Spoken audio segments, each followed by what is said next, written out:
होता है वह अच्छे के लिए होता है। हिंदी कहानी।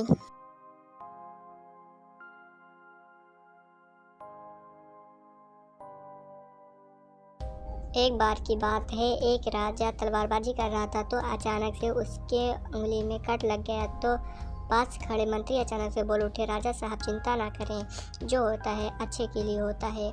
यह सुनते ही राजा को गुस्सा आ जाता है। राजा उस मंत्री को कारागृह में बंद करने का आदेश दे देता है और बोलता है, इसको फांसी पर चढ़ा दिया जाए।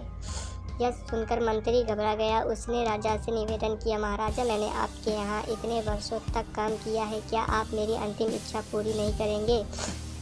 राजा बोला, ठीक है, बताओ क्या है तुम्हारी अंतिम इच्छा? मंत्री बोला, कृपया मुझे 10 दिनों का समय दीजिए, उसके बाद आप मुझे जो चाहे वो सजा दे दीजिएगा। राजा ने उसकी अंतिम इच्छा मान ली। राजा दूसरे दिन अपने सैनिकों के साथ जंगल में शिकार पर निकला। जंगल के बीच में राजा अपने सैनिकों से बिछड़ गए और रास्ता भटक गए। रास्ता ढूंढते हुए राजा वनवासियों के बीच पहुंच गए, जो बलि देने के लिए किसी को ढूंढ रहे थे। वनवासियों ने राजा को पकड़ लिया और वन की देवी को बलि देने के लिए ले गए।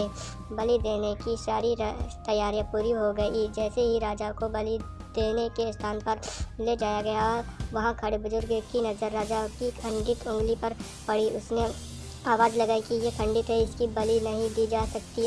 ये वनवासियों ने उसको राजा को छोड़ दिया। राजा जैसे तैसे वहाँ से निकला और अपने राज्य पहुँचा।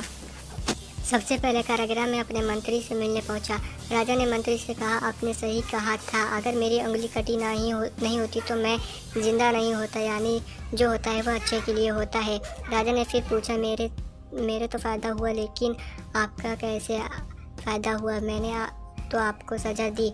मंत्री बोला, मैं आपके साथ शिकार पर हमेशा रहता हूँ। उस दिन फिर भी रहता, लेकिन मेरे खंडित नहीं होने के कारण मेरी बलि चढ़ जाती, इसलिए मेरे साथ भी जो हुआ अच्छा हुआ। राजा प्रसन्न हुआ, लेकिन छोटी सी बात पर मंत्री को सजा देने का दुख उसे हुआ। इसलिए राजा ने मंत्री को कारागृह निकालकर फिर से अपने साथ रख लिया।